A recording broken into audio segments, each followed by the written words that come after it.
Bonjour à toutes et à tous, c'est RK. Aujourd'hui, nous nous retrouvons dans la 145e partie du cours sur les espaces topologiques.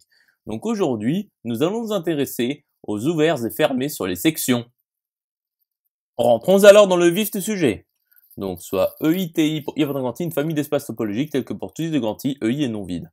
Donc soit PI pour I appartenant à grand I appartenant au produit pour I appartenant à grand I de l'ensemble des applications du produit pour J appartenant à grand I d'EJ dans EI, tel que pour tout I de grand I, pour tout XJ pour J appartenant à grand I, PI de XJ pour J appartenant à grand I est égal à XI.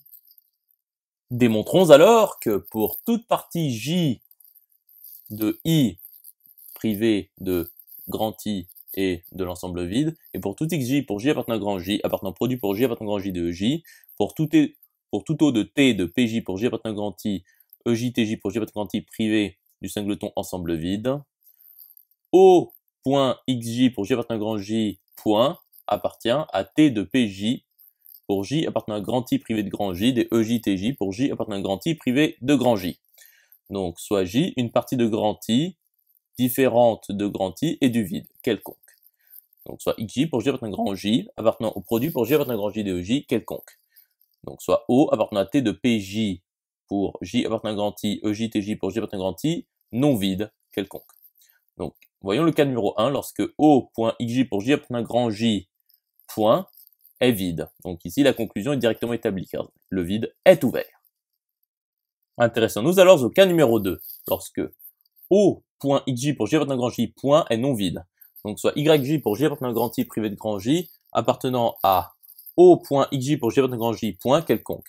Donc soit ZJ pour J appartenant à grand I appartenant au produit pour J appartenant à grand I de J tel que pour tout J de grand J, ZJ est égal à XJ, et pour tout J de grand I privé de grand J, ZJ est égal à YJ. Donc ZJ, pour J appartenant à grand I, appartient à O. Donc il existe OJ pour J appartenant à grand I, appartenant au produit pour J appartenant à grand I DTJ, tel que ZJ pour J appartenant à grand I appartient au produit pour J appartenant à grand I DOJ qui est inclus dans O, et il existe grand K, une partie de I, tel que cardinal de grand K est fini, c'est-à-dire appartient à N, et pour tout K de grand I privé de grand K, OK est égal à EK. Poursuivons la démonstration.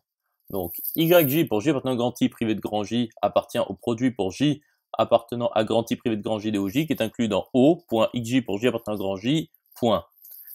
Et cardinal de K inter grand I privé de grand J est inférieur ou égal au cardinal de grand K qui appartient à N. Donc, pour tout cas de grand I privé de grand J privé de K inter grand I privé de grand J, OK est égal à EK. Donc, le produit pour J appartenant à grand I privé de grand J DOJ appartient à T de PJ pour J appartenant à grand I privé de grand J, EJ-TJ pour J appartenant à grand I privé de grand J. Donc, O.XJ pour J appartenant à grand J point est un voisinage de YJ pour J appartenant à grand I privé de grand J. Donc, O.XJ pour J appartenant à grand J point appartient bien à T de PJ pour J appartenant à grand I privé de grand J, EJ-TJ pour J appartenant à grand I privé de grand J. Conclusion établie. À présent, démontrons que pour toute partie f du produit pour I de grand I de I, et pour tout grand J une partie de grand I différente de grand I et de l'ensemble vide, pour tout XJ pour J appartenant à grand J appartenant au produit pour J appartenant à grand J de J, l'adhérence de f point XJ pour J appartenant à grand J point est égale à f de point XJ pour J appartenant à grand J point, le tout sous l'adhérence. Donc soit f une partie du produit pour I de grand I de I quelconque.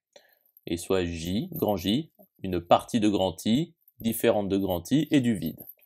Donc soit XJ pour J appartenant à grand J, appartenant au produit pour J appartenant à grand J de EJ quelconque. Donc voyons l'inclusion directe. Donc soit YJ pour J appartenant à grand I privé de grand J, appartenant à l'adhérence de F, point XJ pour J appartenant à grand J, point. Donc soit V, un voisinage de YJ pour J appartenant à grand I privé de grand J quelconque.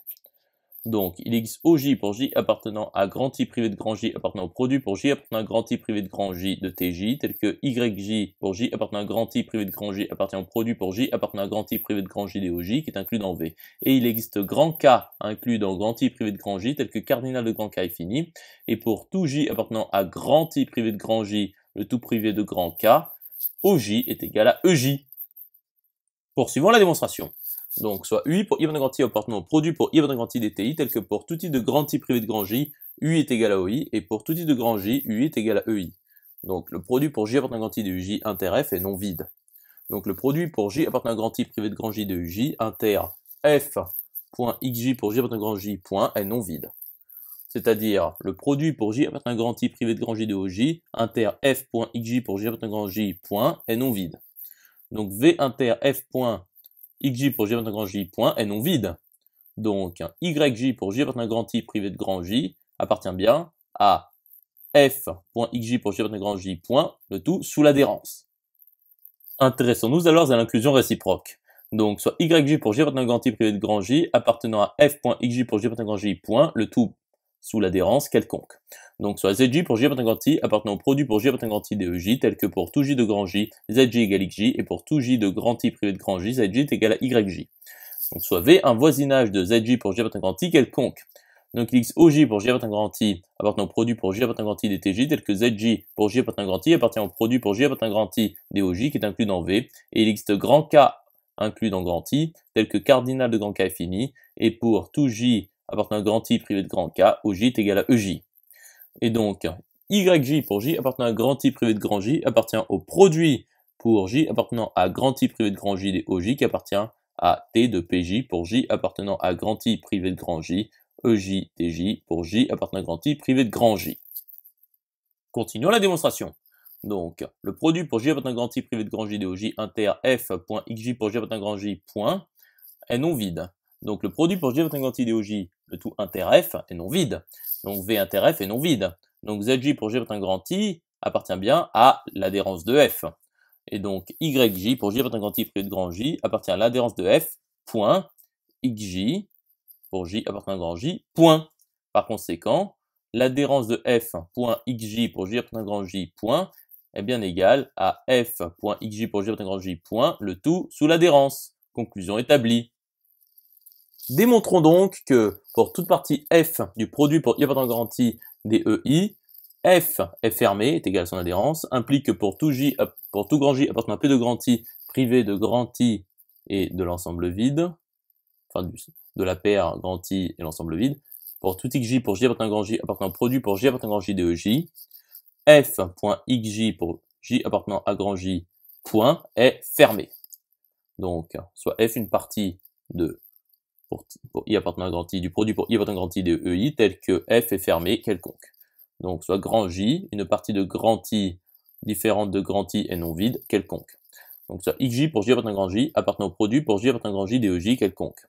Donc, d'après la démonstration précédente, nous avons F.xj pour J appartenant à grand J point est égal à l'adhérence de F.xj pour J appartenant à grand J point, ce qui est égal, d'après la démonstration précédente, à F.xj pour J appartenant à grand J point, le tout sous l'adhérence. Conclusion établie.